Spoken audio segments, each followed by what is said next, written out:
네, 오늘 우리가 함께 나눌 말씀의 제목은 우상의 실체라는 제목입니다. 팀 켈러 목사님이 쓴 책 중에 내가 만든 신이라는 책을 우리 교회에서 이미 저스트 쇼업을 통해서 공부를 했습니다.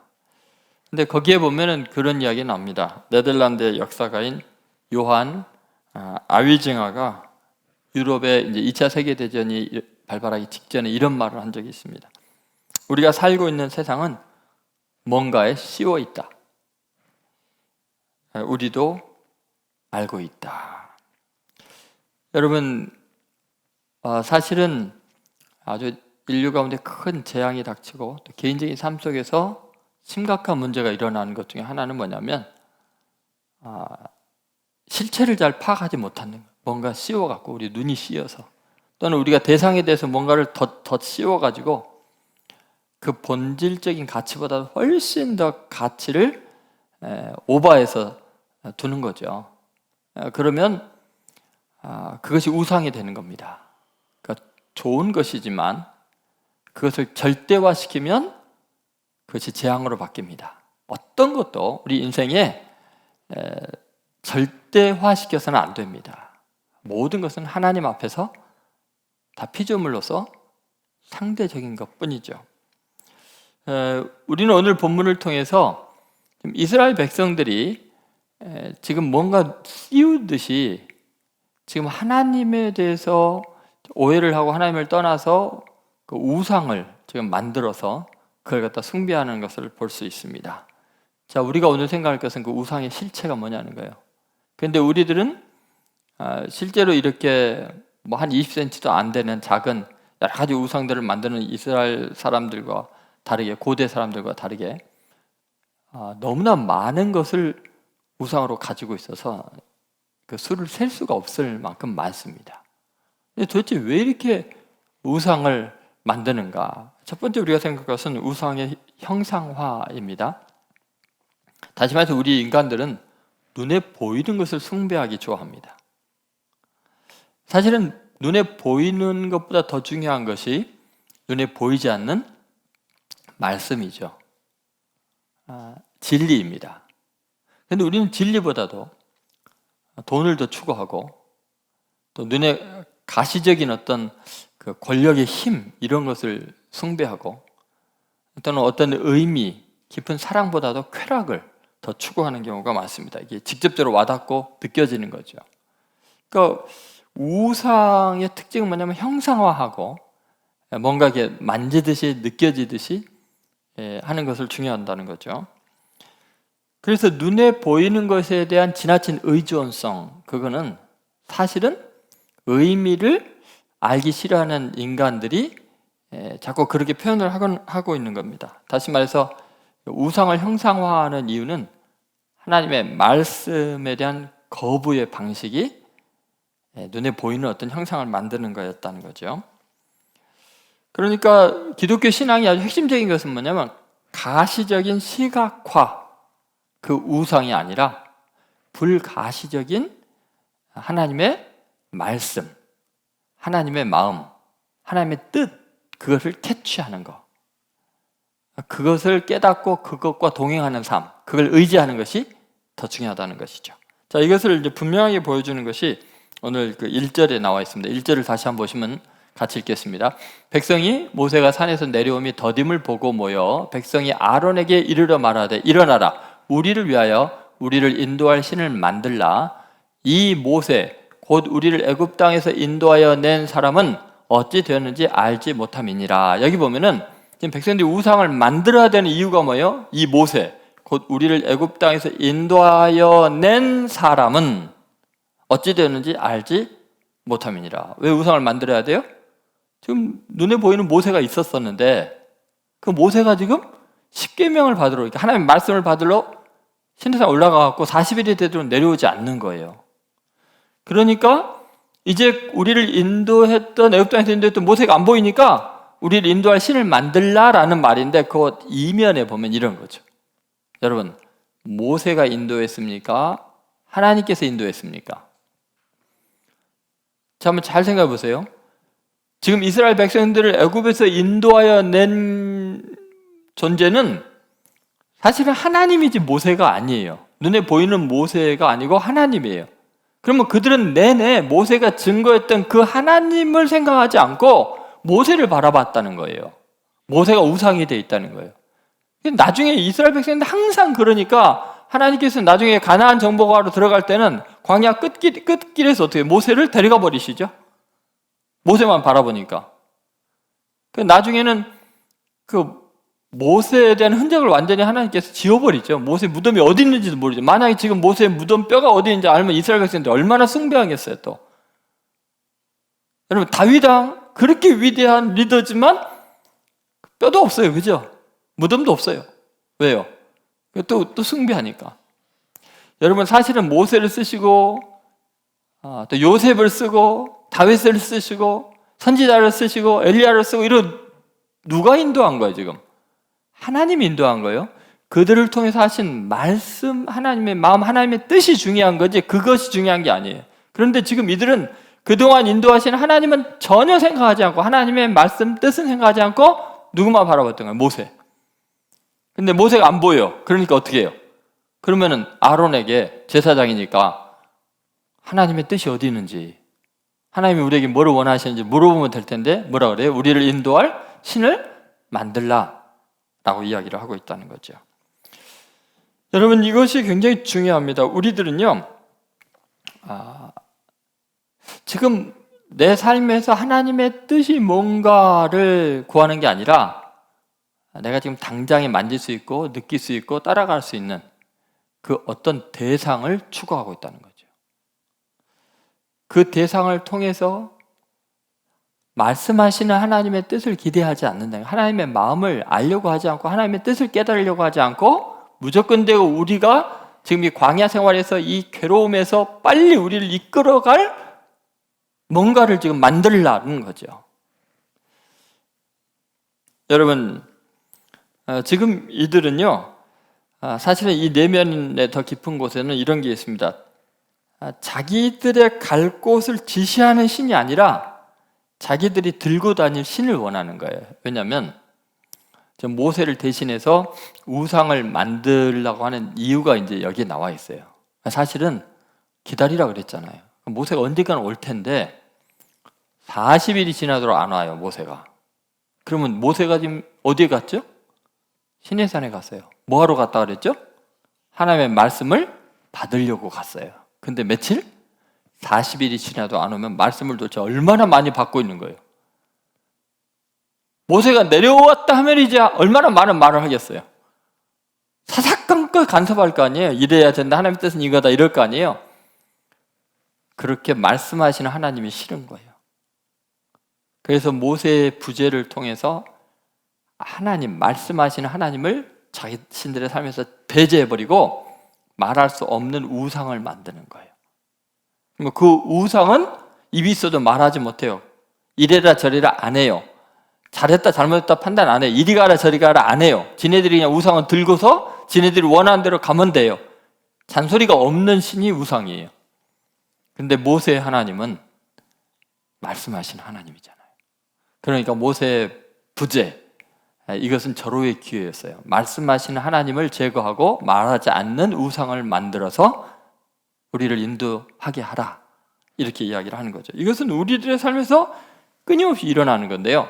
자, 이제 모세의 부재를 통해서 말하지 않는 우상, 신을 만드는 거, 그것이 굉장히 중요한데 모세가 또 내려와 버리잖아요. 모세는 끊임없이 다가오잖아요. 모세가 없으면 하나님은 수많은 예언자들도 보내서 말씀하시잖아요. 그러면 어떻게 하겠어요? 항상 하나님은 사람을 보내는데. 그러면 하나님의 말씀을 듣지 않는 방법이 뭐냐? 보이지 아니하시는 하나님의 그 계시를 내가 안 듣는 방법이 하나가 있어요. 그게 뭐냐면 말씀을 전하는 그 자들에 대한 그 흠을 잡는 거예요. 자, 모세는 지금 이 자리에 없지 않냐? 그럼 모세가 내려왔을 때는 어떻게 하느냐? 모세가 문제가 많은 인간이 아니냐? 모세의 인격적인 흠, 윤리적이고 도덕적이고 또 육체의 한계가 있는 여러 가지를 찾아내서 그의 말을 거부함으로써 보이지 아니하시는 하나님의 계시를 안 받고 싶은 거예요.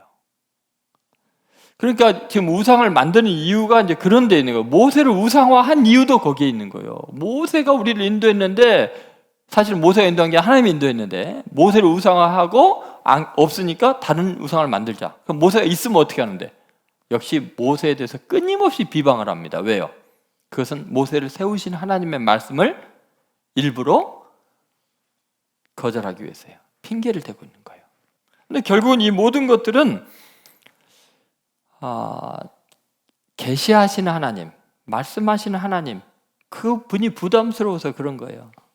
결국은 우상을 만들어서 말 못하는 우상을 들고 메고 다니면서 잔소리 안 듣고 지네들 하고 싶은 대로 하고 싶은 거, 그것이 결국은 목적이었던 거죠. 여러분, 지금 여러분이 처한 그곳에서 우상을 생산하고 있는지, 하나님의 계시의 말씀을 깨닫고 있는지, 하나님의 뜻을 사모하고 있는지를 다시 한번 생각해 보시고, 여러분이 원하는 어떤 꿈을 이루기 위해서 여러분의 우상을 만들어내지 말기를 바랍니다. 형상화하지 말기를 바랍니다. 계시를 깨닫는 성도들 되시기를 주의 이름으로 소망합니다. 그럼 왜 이렇게 우상을 형상해서 만드는가? 그 우상의 목적이 도대체 뭔가? 그러니까 인간은 왜 이렇게 우상을 형상화해서 만드는가? 그 목적은요, 결국은 자기 우상화에 있습니다. 자, 한번 1절 다시 한번 읽어보겠습니다. 백성이 모세가 산에서 내려오며 더듬을 보고 모여 백성이 아론에게 이르러 말하되, 일어나라, 우리를 위하여 우리를 인도할 신을 만들라. 이 모세 곧 우리를 애굽 땅에서 인도하여 낸 사람은 어찌 되었는지 알지 못함이니라. 그러니까 우리를 위하여라고 말하죠. 결국은 우상이라는 것은 그 궁극적인 목적을 자기에게 두는 거, 그러면 그 모든 것이 다 우상이 되어버립니다. 여러분, 우리 인간들은요, 신기하게도 하나님의 영광을 위해서 지음받은 존재이기 때문에 우리가 가장 위대해지고 멋있어지고 아름다워지는 것은 우리를 지으신 그 목적에 맞게 하나님의 영광을 추구할 때 우리는 가장 위대해집니다. 예를 들어서 나라는 존재가 나를 위해서 모든 나라가 돌아가고 사회가 돌아가고 교회가 움직이기를 바라면 내가 괴물이 되는 거예요. 괴물. 그런데 내가 나라와 민족을 위해서 살거나 하나님을 위해서 살거나 이웃을 위해서 살 때 나는 거룩하고 숭고한 존재가 됩니다. 그렇죠? 그러니까 우상의 목적은 결국 자기를 위해서 만드는 거죠. 우상을 왜 만드느냐? 자기를 신격화하기 위해서요. 그러면 그 결과는 뭐예요? 괴물이 되는 겁니다. 그래서 성경은 궁극적인 인생의 목적에 대해서 끊임없이 강조를 합니다. 사도 바울도 그렇고 많은 사람들이 정말 인생의 궁극적인 목적이 하나님의 영광을 위하는 것일 때 우리 인간이 가장 훌륭해진다는 것을 알고 있었어요. 예를 들어서 고린도전서 10장 31절을 보세요. 자, 같이 한번 읽어보겠습니다. 그런즉 너희가 먹든지 마시든지 무엇을 하든지 다 하나님의 영광을 위하여 하라. 자, 먹든지 마시든지 무엇을 하든지 다 하나님의 영광을 위해서 하라는 거예요. 근데 만약에 어떤 사람이 먹는 것이 목적이면 얼마나 추해집니까? 마시는 것이 목적이면은 알코올 중독자가 되는 거예요. 비참해지는 거예요. 우리는 뭐를 하든지 다 궁극적인 목적이 뭐여야 돼요? 하나님의 영광이어야 되는 거죠. 그런데 지금 광야에 있는 그들은 하나님의 영광을 위해서 사는 게 아니라 우리를 위해서 만들라는 거예요. 신도 만들겠다는 거죠. 로마서 14장 7절 8절을 보시죠. 자, 같이 읽습니다. 우리 중에 누구든지 자기를 위하여 사는 자가 없고 자기를 위하여 죽는 자도 없도다. 우리가 살아도 주를 위하여 살고 죽어도 주를 위하여 죽나니 그러므로 사나 죽으나 우리가 주의 것이로다. 주를 위하여, 주님을 위하여. 여러분, 믿는 사람들은 사실은 죄의 노예였다가 영원한 사망에 이를 수밖에 없는 우리를 값으로 사신 분이 예수님이죠. 자기의 핏값으로 우리를 산 존재들이죠. 그러니까 우리는 우리를 위해서 죽으셨다 다시 살아나신 그분을 위해서 사는 것이 당연한 거예요. 그게 은혜에 대한 반응이에요. 우리 인생은 지금부터는 자신을 위해 사는 게 아니라 우리를 위해서 오신 그분을 위해 사는데, 자, 이스라엘 백성들은 이집트의 노예살이하고 처참하게 지금 인권 타람을 당하고 죽임 당하고 그런 사람들이 구원받았잖아요. 그러면 자신들을 구원하신 그분을 위해서 살아야 되는데 지독할 정도로 이의적으로 우리를 위하여 아주 그냥 이기심이 극에 달해 있고 은혜도 모르고 자기중심적으로 생각하는 그런 병든 모습을 보여주고 있죠. 도대체 무엇을 위해서 지금 모세를 거부하고 하나님을 거절하고 우상을 만들려고 할까? 우상은 도대체 자신들의 어떤 욕망의 표현인가? 그거를 잘 봐야 합니다. 그러니까 모세가 하나님의 계시의 말씀을 받으러 가는, 진리를 받으러 가는 그때 아론이 백성들의 강력한 요청에 의해서 만든 우상이 뭐였죠? 뭘 만들었어요? 금송아지를 만들었어요. 자, 그런데 그들이 금송아지를 만들 때 그 재료가 어디서 난 거예요? 그럼 오늘 그 2절, 3절 한번 보시죠. 2절, 3절. 자, 같이 읽겠습니다. 2절, 3절. 아론이 그들에게 이르되 너의 아내와 자녀의 귀에서 금고리를 빼어 내게로 가져오라. 모든 백성이 그 귀에서 금고리를 빼어 아론에게 가져가매. 자, 여러분 4절에 보면은 그걸 가지고 와서 이제 뭐를 만들었어요? 같이 있습니다. 아론이 그들의 손에서 금고리를 받아 부어서 조각칼로 새겨 송아지 형상을 만드니 그들이 말하되 이스라엘아 이는 너희를 애굽 땅에서 인도하여 내 너희 신이로다 하는지라. 네, 여러분 이제 결국은 이것을 보면은 재료는 뭘로 만들었어요? 자, 금으로 만들었는데 그 금붙이들은 어디서 났어요? 자기들과 자기 아내와 자녀들의 귀에 있는 귀고리, 금귀고리예요. 그러면 여러분 이스라엘 백성들이 광야 생활 내내 했잖아요. 광야에서 금을 언제 생산하고 뭐 세공하고 그래요? 귀고리가 어디서 나요? 노예 때들이 나왔는데 어디서 났죠? 이집트에서 탈출할 때 누가 준 거예요? 이집트 사람들이 10가지 재앙을 당하면서 빨리 좀 나가라고, 제발 나가달라고 이제 막 재물을 주면서 이거 줄 테니까 나가라고. 왜 그런 일이 일어났어요? 하나님이 이집트 사람들의 마음을 두렵게 하고 마음을 감동해서 지금 쫓아내는 노예들, 더구나 자기들에게 10가지 재앙을 내린 그들인데도 막 김구거리고 뭐가 다 떼서 다 주는 거예요. 준 거. 이집트는 그게 어마어마하게 많았잖아요. 금이. 그래서 내물해 준 거예요. 그러면 그것은 하나님께서 이집트에서 탈출할 때 그들이 빈손으로 나가지 않도록 하나님이 역사했다고 성경은 기록하고 있죠. 그러면 궁극적으로 그 귀고리들은 누가 준 거예요? 하나님이 준 거예요. 그건 나쁜 거예요? 좋은 거예요? 원래 좋은 거예요. 그렇죠? 자, 그런데 결국은 우상이라는 것은 목적을 잘못 쓰기 때문에 나빠지는 거예요. 하나님이 주신 선물들이 다 우상이 될 수 있다는 거예요. 여러분 이 시대가 지금 어떤 모습인가 한번 잘 생각해 보세요. 지금요 개인적인 욕정을 채우는 거, 탐심을 채우는 거, 자신들의 욕망대로 살아가는 것이 가장 지고의 선인 것처럼 그렇게 물들어가고 있잖아요. 그래서 이 백성들이 결국 송아지 우상 만들어 놓고 뭐 먹고 마시고 뛰고 놀들다 그러잖아요. 극도로 타락한 모습이죠. 여러분 결국 우리들은요 이 우상이라는 것이 결국 자기를 신성화하는 결과에 이르게 됩니다. 그래서 우리가 이제 세 번째 생각할 게 바로 우상의 용도예요. 이 우상을 뭐 하라고 만드는 거냐? 왜 인간들은 끊임없이 하나님을 대체할 품목들을 이렇게 다양하게 만드는 걸까? 그 이유가 뭘까요? 우상의 용도는 우리를 인도할 신을 만들라라는 표현에 나와요. 자, 1절을 다시 한번 잘 보시면요 이렇게 나와 있죠. 1절. 자, 같이 한번 1절 말씀 읽어보겠습니다. 백성이 모세가 산에서 내려오며 더딤을 보고 모여 백성이 아론에게 이르러 말하되 일어나라 우리를 위하여 우리를 인도할 신을 만들라. 이 모세 곧 우리를 애굽 땅에서 인도하여 낸 사람은 어찌 되었는지 알지 못함이니라. 여러분 지금 이 말을 잘 보면 우상의 용도가 나와 있어요. 자, 우상의 용도는 뭐 하는 거예요? 우리를 인도할 신을 만들라. 그런데 여러분 이 표현 자체가 얼마나 모순인가 생각해 보세요. 우리를 인도할 신을 뭐요? 만들라. 뭐가 모순처럼 느껴지세요? 아니 자기네들이 신을 만들어요. 인간이. 그 신이라는 것은 절대자잖아요. 근데 지네들은 지금 애굽에서도 간신히 나온 주제에 갈 바도 모르는 주제에 신을 만들어요?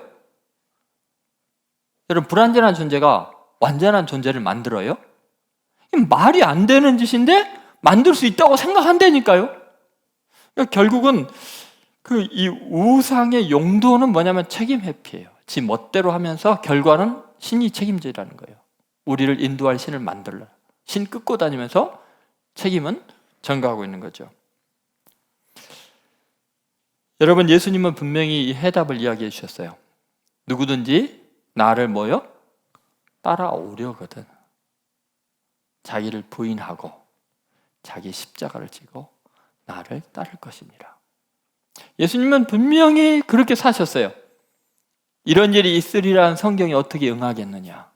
내가 원하는 대로 마옵시고 아버지의 뜻대로 되기를 원하나이다. 이게 바로 우상을 숭배하지 않고 하나님을 섬기는 삶의 태도이죠.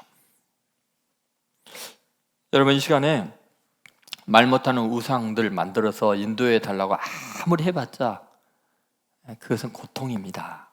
인간을 비참하게 만들 뿐이고 꼭두각시 만들면서 함께 불살라질 그런 결과를 초래하죠.